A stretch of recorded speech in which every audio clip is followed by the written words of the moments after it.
les campeurs, ils ont très très froid. Et là, ils n'ont plus de boissons chaudes. C'est très important si vous pouvez amener du café, de l'eau chaude, du thé, de la soupe à toute heure du jour et de la nuit. Ils ont froid, voilà. Apporter du chaud, c'est ce qui leur permet de tenir. Et c'est ce qui nous permet d'être effectivement là, ici aujourd'hui, et de continuer et de lâcher rien. Donc apporter des trucs chauds, quoi. Voilà, et des couvertures, bah, tout ce qui tient chaud physiquement, parce que voilà, faut tenir. Bon voilà, on leur a coupé leur accès à l'eau chaude, quoi. Voilà, ils avaient un accès à l'eau chaude et on leur a coupé. Et donc ça continue, ça fait une semaine qu'on les empêche de vivre dignement. Voilà. Amenez du chaud. Alors voilà, en fait il y a une dernière intervention et puis il va y avoir, voilà, justement on va se réchauffer avec le Steph. Mais c'est Émilie là qui est la dernière inscrite sur le tour de parole. Et puis après il y a une chanson, puis après il y a le Steph. Et puis après on fera une pause qui dure à peu près une demi-heure, on verra. Et puis on recommence éventuellement en assemblée, enfin ça c'est vous qui verrez.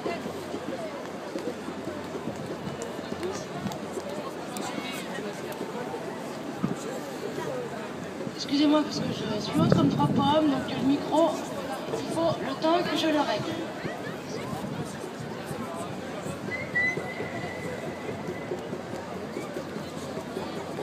Même Sarkozy est plus grand que moi, c'est pas juste.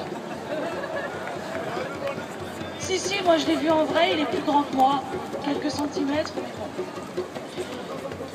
Voilà, donc par où commencer? Ben, c'est merveilleux de voir encore toutes ces personnes, malgré le froid, malgré qu'il fait sombre, qui soient là pour nous soutenir avec nous.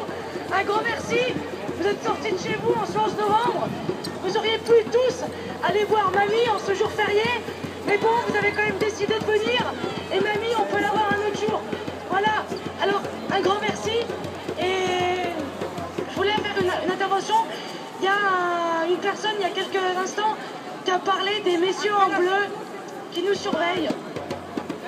Les messieurs en bleu qui nous surveillent, je voulais faire une précision, c'est que même s'ils nous donnent des coups de matraque, même si des fois ils chargent, c'est pas eux qui choisissent de charger. Ils font ça parce qu'on leur ordonne. Le problème, c'est pas eux. Le problème, c'est les donneurs d'ordre. Et c'est même pas eux. C'est le système qui permet de donner ces ordres-là qu'il faut changer. C'est une injustice.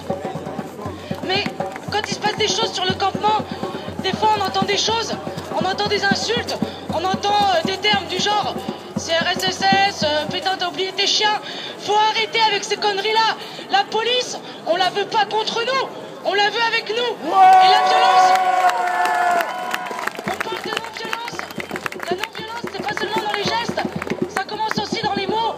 Et la force de la non-violence, elle a commencé, comme le disait tout à l'heure, dès vendredi soir.